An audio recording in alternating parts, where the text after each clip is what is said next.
नमस्कार, मैं हूं मुशर्रफ पालवी और आप देख रहे हैं ईशा न्यूज। ईशा न्यूज में आपका स्वागत है।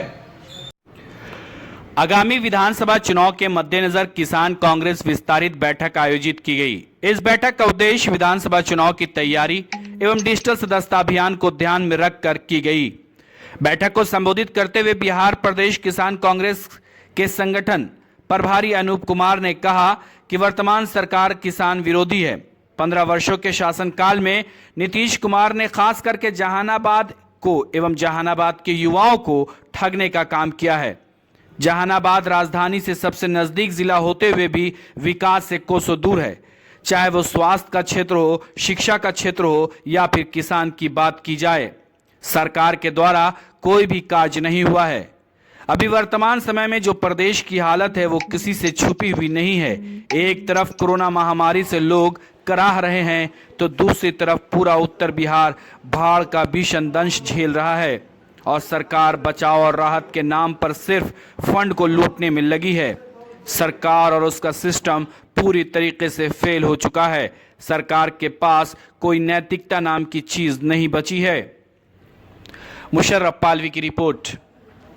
बैठक को आप जैसा सब लोग को पता है कि बिहार में विधानसभा चुनाव होने वाले हैं, चुनाव सर पे है। हम लोग हमेशा चाहे कि भाई अभी जिस तरह का हालात पूरे प्रदेश के अंदर उत्पन्न हुए हैं वैसी स्थिति में आपका इलेक्शन करवाना उचित नहीं है।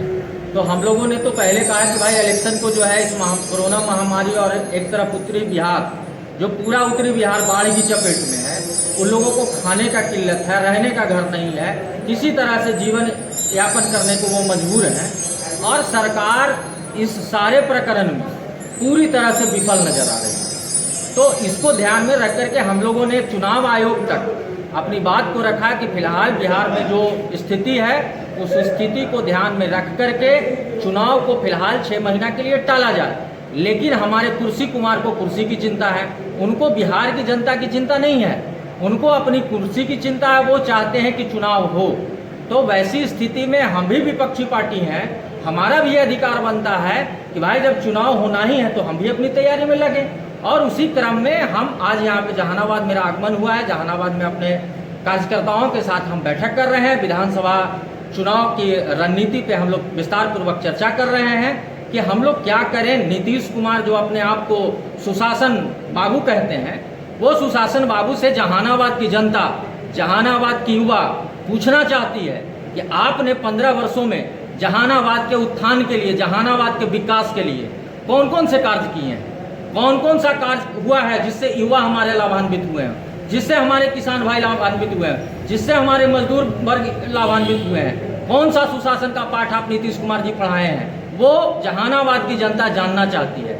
मैं आप लोग को याद दिलाना चाहता हूँ कि 15 वर्ष पूर्व जिस समय बिहार में आरजेडी की सरकार थी, उस समय नरसंहार का दौर था और नीतीश कुमार जी सेनारी गए हुए थे और सेनारी में समाज के लोगों ने नीतीश कुमार को बिहार का मुख्यमंत्री प्रोजेक्ट किया था कि बिहार में अगर बदलाव लाना है, बिहार के लोग बदलाव चाहते हैं तो नीतीश कुमार को मुख्यमंत्री बनाया जाए। और इसकी घोषणा जहानाबाद के ऐतिहासिक धरती से हुई थी। लेकिन इन 15 वर्षों में नीतीश कुमार ने इस जहानाबाद के लिए क्या किया, सिवाय ठगने के कुछ नहीं किया है। जहानाबाद के जितने भी हमारे लीडर हैं, चाहे वो अरुण कुमार हो, चाहे वो जगदीश शर्मा हो, चाहे वो अनिल कुमार हो, चाहे वो अभिराम शर्मा हो, चाहे हमारे स्वर्गीय रामाश्रय बाबू हो, सब लोगों ने अपना सहयोग करके नीतीश कुमार को सत्ता पे बैठाने का काम किया था। और नीतीश कुमार ने उन सारे नेताओं को एक एक करके पार्टी से निकालने का काम किया और नहीं तो कहीं सेंटिंग में डालने का काम किया है। जहानाबाद में कोई भी विकास का काम नहीं हुआ, जहानाबाद में एक भी मेडिकल कॉलेज नहीं खुला, जहानाबाद में एक भी इंजीनियरिंग कॉलेज नहीं खुला, जहानाबाद में स्वास्थ्य की क्या व्यवस्था है वो आपसे छुपा हुआ नहीं है। क्यों? अगर नीतीश कुमार ने विकास किया तो वो नालंदा में किया, तो नालंदा से बिहार नहीं चलता है। जहानाबाद जिला एक ऐसा जिला है जो एक तरफ राजधानी से सटा हुआ है तो दूसरी तरफ से नालंदा से सटा हुआ है, और उसके बावजूद भी ये विकास से कोसों दूर है। दूसरी बात, हमारे जितने भी जनप्रतिनिधि, एमएलए, एमपी जो भी हुए, उनका भी जो इंटरेस्ट रहा वो जहानाबाद में नहीं दिखा। उनका भी इंटरेस्ट उनकी कुर्सी में था। तो तो अब हम लोग चुप बैठने वाले नहीं हैं। नीतीश कुमार का अब हम लोग जो है सफाया करने के मूड में है, और जहानाबाद का युवा मगध की धरती ऐतिहासिक धरती है, और जब जब जहानाबाद के युवा ने हुंकार भरा है तब तक बिहार में सत्ता परिवर्तन हुआ है। और इस बार भी जहानाबाद से यह घोषणा होने जा रहा है कि नीतीश कुमार को 2020 का चुनाव में उनको हरा करके बिहार में एक कांग्रेस के नेतृत्व में एक नई सरकार का गठन होगा, जिसमें युवाओं, किसानों, मध्यम वर्गीय परिवार सब के लिए कुछ न कुछ हमारे पास योजना होगा, जिससे सारा लोग खुशहाल हो। किसान की बात करते हैं, मैं किसान विंग से हूँ। जहानाबाद में किसानों के लिए क्या हुआ? कांग्रेस पे तीखा टिप्पणी करते हैं भाजपा वाले लोग, जदयू वाले लोग। मैं पूछना चाहता हूं कि आपको जनाधार मिला था, आपको मैंडेट मिला था तीखा टिप्पणी करने के लिए या फिर जनता के हित का काम करने के लिए?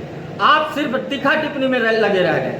नीतीश कुमार आज आरजेडी को गाली देते हैं, नीतीश कुमार आज कांग्रेस को गाली देते हैं। मैं नीतीश कुमार जी से पूछना चाहता हूं कि नीतीश कुमार जी 2015 में आप किसके पूछ करके आपने गठबंधन किया कांग्रेस और आरजेडी के साथ में? आज आप कहते हैं कि तेजस्वी यादव 9th पास है, तो बिहार का सीएम कैसे होगा? कि इस बार क्या कांग्रेस जहानाबाद सीट पे अपनी दावेदारी दिखाएगी? निश्चित तौर पे जहानाबाद के तीनों विधानसभा में कांग्रेस अपनी दावेदारी ठोकेगी।